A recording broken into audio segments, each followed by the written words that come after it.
Shalom, shalom, bom dia. Vamos dar início à nossa meditação de hoje. Quero te convidar a pegar a sua Bíblia e abrir comigo em Números, capítulo 35. Vamos meditar? Diz assim: Disse mais o Senhor a Moisés, nas campinas de Moabe, junto ao Jordão, na altura de Jericó: Dá ordem aos filhos de Israel que da herança da sua possessão deem cidades aos levitas, em que habitem, e também em torno delas darei aos levitas arredores para o seu gado. Terão eles estas cidades para habitá-las, porém os seus arredores serão para o gado, para os rebanhos e para todos os animais. Os arredores das cidades que dareis aos levitas, desde o muro da cidade para fora, serão de 1000 côvados em redor. Fora da cidade, do lado oriental, medireis 2000 côvados, do lado sul 2000 côvados, do lado ocidental 2000 côvados e do lado norte 2000 côvados, ficando a cidade no meio. Estes lhes serão os arredores das cidades. Das cidades, pois, que dareis aos levitas, 6 haverá de refúgio, as quais dareis para que nelas se acolha o homicida. Além destas, lhe dareis 42 cidades. Todas as cidades que dareis aos levitas serão 48 cidades, juntamente com os seus arredores. Quanto às cidades que derdes da herança dos filhos de Israel, se for numerosa a tribo, tomareis muitas, e se for pequena, tomareis poucas. Cada um dará das suas cidades aos levitas, na proporção da herança que lhe tocar. Disse mais o Senhor a Moisés: Fala aos filhos de Israel e dize-lhes: Quando passardes o Jordão para a terra de Canaã, escolhei para vós outros cidades que vos sirvam de refúgio, para que nelas se acolha o homicida que matar alguém involuntariamente. Estas cidades vos serão para refúgio do vingador do sangue, para que o homicida não morra antes de ser apresentado perante a congregação para julgamento. As cidades que derdes serão 6 cidades de refúgio para vós outros. 3 dessas cidades dareis deste lado do Jordão, e 3 dareis na terra de Canaã. Cidades de refúgio serão de refúgio estas 6 cidades para os filhos de Israel e para o estrangeiro e para o que se hospedar no meio deles, para que nelas se acolha aquele que matar alguém involuntariamente. Todavia, se alguém ferir a outrem com um instrumento de ferro e este morrer, é homicida. O homicida será morto. Ou se alguém ferir a outrem com pedra na mão que possa causar a morte, e este morrer, é homicida. O homicida será morto. Ou se alguém ferir a outrem com um instrumento de pau que estiver na mão que possa causar a morte, e este morrer, é homicida. O homicida será morto. O vingador do sangue, ao encontrar o homicida, matá-lo-á. Se alguém empurrar a outrem com ódio, com mau intento, lançar contra ele alguma coisa e ele morrer, ou por inimizade o ferir com a mão e este morrer, será morto aquele que o feriu. É homicida. O vingador do sangue, ao encontrar o homicida, matá-lo-á.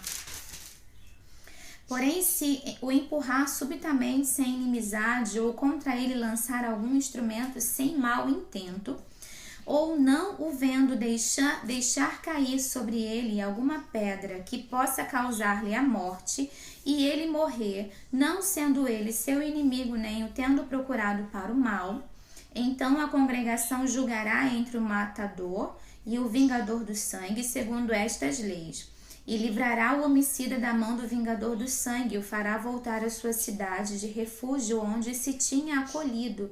Ali ficará até a morte do sumo sacerdote que foi ungido com o óleo santo. Porém, se de alguma sorte o homicida sair dos limites da sua cidade de refúgio onde se tinha acolhido, e o vingador do sangue o achar fora dos limites dela, se o vingador do sangue matar o homicida, não será culpado do sangue, pois deve ficar na sua cidade de refúgio até a morte do sumo sacerdote. Porém, depois da morte deste, o homicida voltará à terra da sua possessão. Estas coisas vos serão por estatutos de direito às vossas gerações em todas as vossas moradas. Todo aquele que matar a outrem será morto conforme o depoimento das testemunhas, mas uma só testemunha não deporá contra alguém para que morra. Não aceitareis resgate pela vida do homicida que é culpado de morte, antes será ele morto. Também não aceitareis resgate por aquele que se acolher à sua cidade de refúgio, para tornar a habitar na sua terra antes da morte do sumo sacerdote. Assim não profanareis a terra em que estais, porque o sangue profana a terra.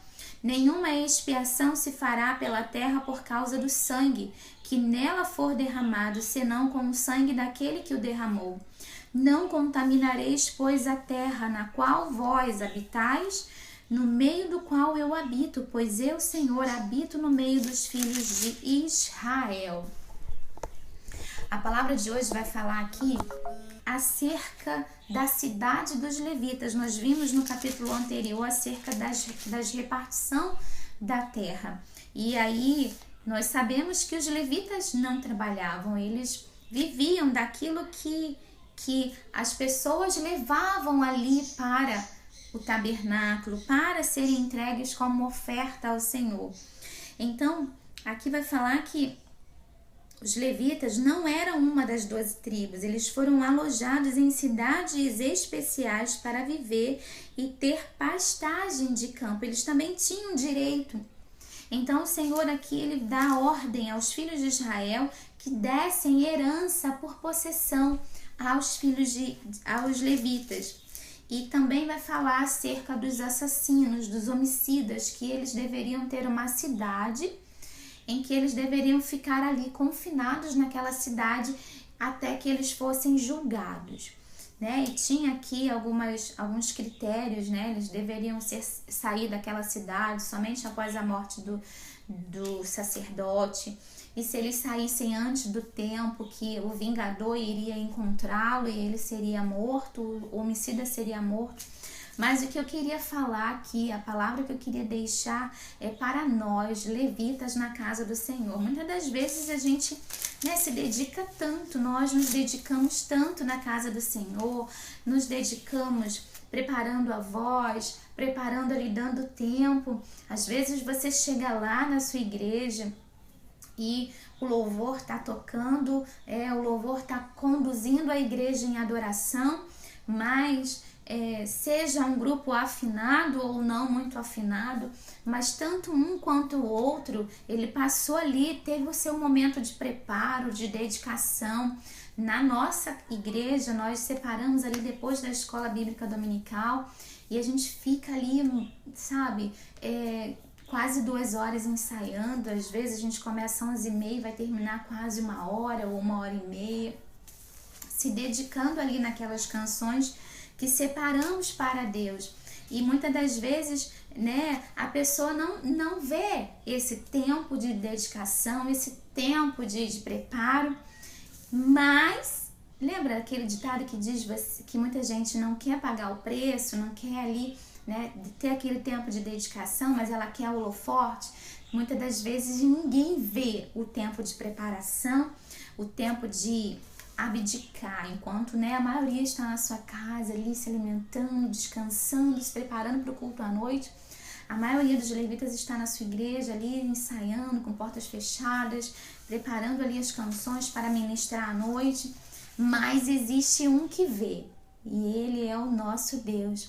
E também, né, tem uma frase que diz que o Senhor, quando ele paga bem. O Senhor Jesus, quando ele, nosso Deus, ele paga, como diz a palavra, comereis o fruto do seu penoso trabalho, né? Nós receberemos ali o galardão, receberemos ali a colheita pelo nosso tempo de dedicação ao Senhor. Então eu deixo essa palavra para você, que mesmo os levitas, né, ali não sendo de nenhuma tribo, eles também receberam ali por herança aquelas terras em que o Senhor ordenou aqui para que o povo, para que os filhos de Israel dessem, e aqui foi determinado 48 cidades né, por herança para os levitas. Então, que você, levita, que eu, levita na casa do Senhor, possamos fazer de bom coração, possamos continuar adorando ao Senhor e conduzindo o povo em adoração, sabendo que o nosso trabalho não é vão no Senhor. O Senhor, Ele vai nos retribuir, Ele vai nos devolver todo esse tempo, todo esse preparo, esse tempo de abrir mão de muitas coisas com boa medida, sacudida, recalcada e transbordante. Eu profetizo as bênçãos do Senhor sobre a sua vida, levita, você que adora o Senhor na sua casa, lavando a roupa, passando a roupa, fazendo comida, você também está adorando ao Senhor. Já diz um ditado muito antigo da época da minha avó: quem canta, seus males espantam.